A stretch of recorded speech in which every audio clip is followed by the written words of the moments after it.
تفاوت کنج کردن با استبک کردن در اینه که کنج یعنی عقب کشیدن، ما در جا عقب میکشیم، ولی برای استبک کردن استب یعنی گام، قدم، بک یعنی پشت، استپ بک یعنی یک گام به عقب، یک گام به پشت کشیدن. پس ما زمانی که با حریفمون داریم بوکس میکنیم، چپ یا هر ضربه ای که از طرف حریف میاد، ما به این صورت بدن عقب کشیده میشه، ولی برای استپ بک کردن کامل با دو پا میایم عقب، دوباره برمیگردیم به این صورت.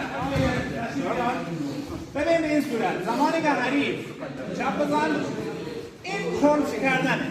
به این صورت ما کنج میکنیم و چپ بزن، به این صورت بزن، این استپ بک. حالا انجام بدیم.